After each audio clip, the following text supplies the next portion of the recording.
Hola, antes de comenzar con esta historia me gustaría que le dieras me gusta a este vídeo y te suscribas para poder subir más contenido como este. Novela. Hermana, en esta vida yo soy la reina. Episodio 393, disputa. El Papa Ludovico se lamentó. Oh, dioses celestiales. Que la persona más inteligente que queda en la Santa Sede sea esta. Ah. ¿Qué será del mundo sin Ludovico? Es el fin de los tiempos, el fin de los tiempos. El Papa gritó. La purga es tu trabajo. ¿No entiendes esto? Lariesa de Valois es testigo de las fechorías que ha cometido Gálico. Si la tienes en tus manos, puedes manipularla a tu antojo para obtener su testimonio. Y si más tarde alguien del reino de Gálico o algún cardenal de tu oposición política se atreve a desafiarte, puedes amenazarlos con ese testimonio. ¡Ay, qué frustración! Sin embargo, el cardenal de Mare, después de escuchar la historia, parpadeó y miró al Papa Ludovico. No era una expresión de no entender. Era una cara que tenía algo que decir, pero no lo decía. Si tienes algo que decir, dilo. Pero si abría la boca aquí, no sería un viejo zorro. El cardenal de Mare respondió con indiferencia. No tengo nada. Si tienes quejas, dilas. ¿Cómo podría tenerlas? Ludovico, exasperado, estalló en ira. Tú pensaste, ¿no debería el predecesor terminar la limpieza antes de que yo asuma el cargo? ¿Me equivoco? El cardenal de Mare hizo un puchero y se distrajo, luego respondió a regañadientes. Eso es un clásico, ¿verdad? El Papa Ludovico maldijo por dentro. Las maldiciones no se contuvieron perfectamente y algunas se escaparon de su boca. ¡Qué asco! Te comportas como si fueras mi propio hijo.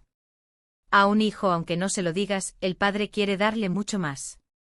Ah, usted que no tiene hijos, no hable como si supiera lo que siente un padre. ¿Qué?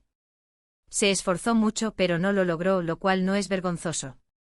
No me esforcé. El Papa resopló. Y para tu información, como clérigo, yo soy el normal y tú eres el malo. Sí, claro. Como era de esperar del Papa. Es un modelo a seguir para el mundo de los creyentes. De alguna manera, sonaba sarcástico. Oye. El Papa decidió cambiar de tema. Cuanto más tiempo hablara de este tema, menos escucharía que no fuera sarcasmo. Y con mi cuerpo en este estado, ¿cuántos días más voy a vivir para irme después de haber eliminado a Felipe con mis propias manos? Puedes investigar todo en 3 meses, no solo a Felipe, sino que también tenemos que acabar con los de la República de Oporto. La República de Oporto se encargaba de todo el suministro y la logística de la Guerra Santa. El hecho de que todas las cartas del príncipe Alfonso estuvieran en manos de la gran duquesa Lariesa significaba que alguien de la República de Oporto había sido reclutado por el gran duque Odón. Si fue un acto solitario o un crimen colectivo en el que estuvo involucrado incluso el gobernador, era algo que solo se sabría investigando. Ludovico, pensando por favor que aparezca el superior involucrado, vamos a desenterrarlo todo, movió sus dedos con malicia. Pero la expresión del tal de Mare seguía siendo extraña. Estaba completamente aturdido. Tú estabas pensando, ¿no es este hombre un experto en arrestar gente sin investigar? No. ¿Cómo que no? De Mare refunfuñó con desdén. Ah, por favor, créame. Hubo un retraso antes de que respondieras, un retraso. ¿Cómo podría ser? Cubre el cielo con la palma de tu mano, ¿sabes que estás en la palma de mi mano? Es una coincidencia. Una coincidencia. Ludovico golpeó a De Mare en el hombro. El pequeño De Mare lo miró con una expresión de extrema injusticia. No pongas esa cara. Quizás Ludovico, cuando solía molestar a De Mare, quería ver una cara así. Una cara de desdén, de muecas, un poco como un ornitorrinco. ¿Qué tiene mi cara? Ludovico de repente soltó una carcajada. El Papa se rió a carcajadas, dejó a De Mare y arrastró los pies hacia adelante. Detrás, De Mare lo siguió apresuradamente. Incluso el sonido de sus pasos al perseguirlo era divertido. ¡Ah, qué satisfacción! Ojalá me hubiera hecho amigo de ese pequeño antes, porque solo me quedan unos pocos días de vida. ¿Qué hace si se va solo así, dando zancadas? ¿Está enfadado porque lo llamé eunuco? El Papa canceló su último pensamiento. Muere. Muere de mare. El señor Manfredi arrojó las cartas descuidadamente en un gran saco de cuero y se las entregó al príncipe. Era el resto después de haber sacado y guardado aparte las cartas de la señorita Bedelia, y de haber pedido permiso para llevárselas. A diferencia de su habitual intromisión, el señor Manfredi no prestó atención a las demás cartas que no le concernían. Si el señor Manfredi se hubiera comportado como de costumbre, seguramente las habría revisado de antemano y le habría dado un aviso a Ariadne, pero... ¿Qué, Ari? ¿Habías escrito cartas? Las cartas que la gran duquesa Lariesa había sustraído no eran solo las del príncipe Alfonso. También había cartas dispersas que Ariadne le había enviado a Alfonso desde San Carlo. Principalmente era una colección de cartas que Ariadne le había enviado a Alfonso, de las cuales solo se habían omitido los contenidos románticos. Lariesa usaba esas cartas como una especie de material didáctico de etrusco, tachando las líneas rojas en el texto y reescribiéndolas a su manera. Dámelas, no las mires. Ariadne saltó de su asiento, tratando de arrebatar las cartas. Alfonso sonrió astutamente echando el hombro hacia atrás para evitar su agarre. Ariadne se jaló el pelo. Antes de que se aclarara el malentendido, cuando le dijo que le había escrito cartas, deseaba que le creyera, pero ahora no. El corazón humano es astuto, y ahora mismo deseaba que todas esas cartas se evaporaran en el cielo. Ariadne, con algo de conciencia, no envió la carta sobre César. Eso era más una confesión que una carta. Pero Alfonso tenía una intuición sobrenatural. Podría leer algo entre líneas en las cartas anteriores. Y lo más importante, qué vergüenza. Una carta necesita una respuesta, un monólogo sin respuesta se convierte en un diario. Un texto que desahoga emociones por sí solo no es algo que uno quiera compartir con otros cuando lo vuelve a leer. Pero Alfonso, sin saber lo que sentía Ariadne, rebuscó en el saco y fue seleccionando las cartas de Ariadne. La clasificación era fácil, ya que solo tenía que elegir las cartas cuya caligrafía no fuera ilegible. Me enteré de que escapaste de Gálico y te dirigiste a la Tierra Santa. ¿Qué dificultades has pasado? Pero que el lugar al que huiste de Gálico sea un campo de batalla en el desierto. Me preocupa aún más porque no parece que vaya a ser fácil esta vez. En el Palacio Carlo, mientras preparaba tus fondos militares, una noticia de retraso repentino. Omisión. Basta. ¿Por qué? ¿Qué tiene de malo? Siempre te has preocupado por mí. La primera carta que Alfonso tomó era la mejor, pero la siguiente era una carta de quejas. Te extraño mucho. Gabriele me presentó a su prometido la semana pasada. Aunque refunfuñaban, seguían tomados de la mano. Ah, no es que envidia al prometido de Gabriele. No me malinterpretes. Simplemente me gustó cómo estaban tan juntos. Quiero abrazarte, olerte y sentir el mismo aire que tú. Omisión. Deja de mirar. Ariadne intentó arrebatar las cartas de nuevo, pero Alfonso se apartó fácilmente esquivando su ataque. Devuélvelas. ¿Devolverlas? Si me las enviaste a mí, ¿no son mías?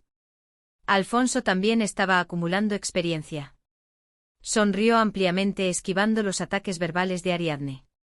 Con Ariadne colgando de su brazo intentando embestirlo, él, imperturbable, abrió la siguiente carta. Cuando Ariadne se dio cuenta de que el robo físico era imposible, cambió su estrategia a ojo por ojo, diente por diente. Metió la mano en el saco de cuero y triunfante agarró las cartas de Alfonso. Yo también puedo leerlas. Alfonso dudó un momento. Debo haber escrito todo tipo de tonterías allí. Pero la curiosidad era más fuerte que la vergüenza. Respondió como si no le importara. Léelas. Oh, así que así iba a ser. Ariadne, para atacarlo mentalmente, tomó una carta y comenzó a leer en voz alta. Las noches del desierto son frías y el enemigo corre, pero me aferro a los recuerdos de mi hogar. Alfonso, ¿eras un chico literario más de lo que pensaba? La sonrisa que Alfonso había mantenido con indiferencia se resquebrajó. Afortunadamente, antes de que pudiera ver su rostro distorsionado, un nuevo objetivo fue captado por los ojos de su mujer. Ella miró un pasaje del pergamino. Platería saqueada en Yondgard. Ah.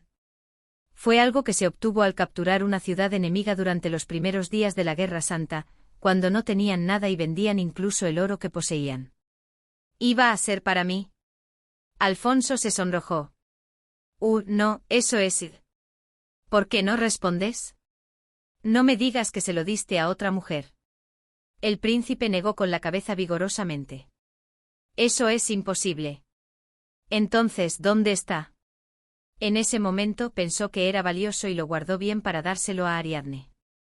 Era un trozo de plata que no sacó de su bolsillo, incluso cuando podría haberlo cambiado por pan de avena para alimentar a sus subordinados. Pero al regresar a casa, San Carlo era mucho más rico y espléndido de lo que la pequeña iglesia situada en la Tierra Santa podría compararse. Naturalmente el pequeño pendiente de plata parecía insignificante. Era algo insuficiente para presentárselo a Ariadne, quien había disfrutado de todo lo bueno en San Carlo. Te conseguiré uno nuevo, uno bueno. No, quiero ese. La presión aumentaba. Parecía que no debía dejar que Ariadne leyera más de sus cartas. Alfonso rápidamente comenzó a leer la tercera carta en su mano. Ayer y anteayer tuve tanto trabajo que comí solo una vez al día. La peste negra ha disminuido un poco, pero la escasez de alimentos es grave, así que me aconsejaron que me abstuviera de comer en público. Parecía una sugerencia razonable, así que dije que lo haría omisión. Me dijiste que me cuidara y comiera bien. Ni siquiera pude cumplir esa promesa. Esta carta hizo que Alfonso se sintiera un poco conmovido. En parte porque se sentía mal al pensar que Ariadne no había podido comer, pero también porque recordó los insultos de la Ariesa de hacía un momento. Ari, ¿estás bien? No quería abrumar a Ariadne con temas pesados como, ¿cómo están tus hábitos alimenticios últimamente? O, ¿no estás demasiado obsesionada con el control de peso? Si ella respondía, él planeaba simplemente dejarlo pasar como si nada hubiera sucedido. Pero la mujer a su lado era la más perspicaz de todo el continente central. De hecho, Alfonso rara vez le preguntaba si estaba bien. Ella echó un vistazo al contenido de la carta que Alfonso sostenía y supo con certeza lo que él quería decir. Ariadne se aferró a Alfonso. Estoy bien. Fue un contacto mucho más suave que la fuerza con la que había luchado para quitarle la carta antes, pero Alfonso la abrazó y rodó hacia atrás deliberadamente. ¡Ay! Ja, ja, ja. Ariadne, que rodó por el sofá abrazada a Alfonso, se rió a carcajadas. Alfonso, que había animado a Ariadne con facilidad, la sentó sobre su vientre y la besó en la frente. Siento que hayas tenido que escuchar esos insultos por mi culpa. ¿Por qué iba a ser por tu culpa? Ariadne negó con la cabeza, con la cintura agarrada por las manos de Alfonso. Es culpa de la Ariesa de Valois, que está loca. Alfonso le acarició la espalda con sus gruesas manos y dijo: Si no fuera por mí, no te habrías involucrado con una mujer así. Supongo que es el impuesto que hay que pagar por salir con el hombre más guapo del continente central. Ariadne, que intentaba disimularlo con una broma, sonrió al ver que la preocupación seguía en el rostro de Alfonso. De verdad estoy bien. No me importa si dicen que estoy gorda o que soy promiscua. Ella se inclinó y acercó su torso a Alfonso. Es la opinión de una persona loca. Tomárselo en serio es una pérdida de tiempo.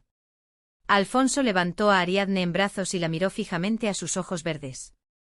Has cambiado mucho. Ella inclinó la cabeza. ¿No te gusta? Estoy muy orgulloso de ti. Él besó los labios de Ariadne. Has crecido mucho.